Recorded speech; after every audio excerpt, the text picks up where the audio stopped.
আমি হলাম এই ফোনের মালকিন। এই তো সুন্দর। সরি, এরকম ভাবে ধরতে হয় বাট এরকম ভাবে ধরার পর আমি দেখবো কোন দিকে কনফিউজড, এভাবে না এখানে, মানে এইদিকে আমার ক্যামেরাটা এখানে, তুই ক্যামেরার দিকে তাকিয়ে থাকবি, মানে নিজের দিকে তাকাবো না। না এখানে তাকা, এখানে কোথায় ক্যামেরা, কোথায় ক্যামেরা, কাছে তাক, ক্যামেরাতেই তাকা। ক্যামেরা এখানে, তোর ক্যামেরা যেখানে তুই সেখানে। আচ্ছা ঠিক আছে, আস্তে আস্তে হয়ে যাবে।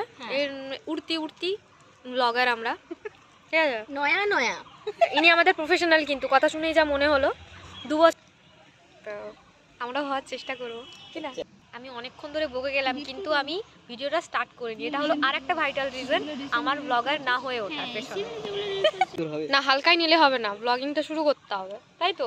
আমার আরেকজনকেও নিতে হবে, নাহলে রেগে যাবে এক্ষুনি, বলবে তোরা দুজনই থাক।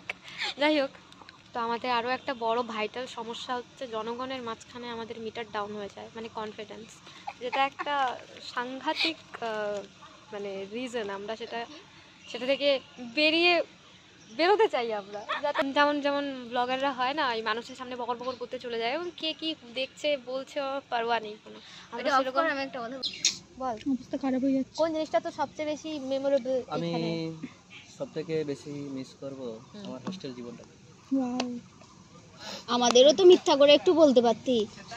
হ্যাঁ, আমি সবথেকে বেশি মিস করব হোস্টেল জীবনটাকে, কেননা হোস্টেল জীবনে এসে মানে বন্ধুদের সাথে বিভিন্ন রকম সময় বিভিন্ন রকম আলাপ আলোচনা, হাসি ঠাট্টা এবং ইত্যাদি ইত্যাদি, তবুও সেগুলো তো স্মৃতিতে থেকে যাবে, কিন্তু মোস্ট অফ দ্য প্রত্যেক দিনই আমার স্মৃতির অক্ষরে আমার হৃদয়ের খাতায় সবসময় লেখা থাকবে।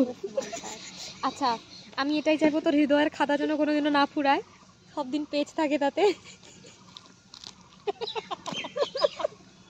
কলমের কালিটাও যথেষ্ট, হ্যাঁ, মানে দরকার আর কি। তো এই দুটো যে জিনিস। খাতাতে লেখার জন্য কলমের কালি প্রয়োজন হয় না, হাততালি জানাবি, হাততালি দে না, রক্ত দিয়ে লিখে দেবো। ভালো ভালো জিনিস ক্যাপচার করতে ভুলে যাই, সেটা আগে নিজে দেখতে মত হয়ে যায়। তো আজকের জন্য আমাদের বকওয়াস এখানে শেষ। Tata, bye bye.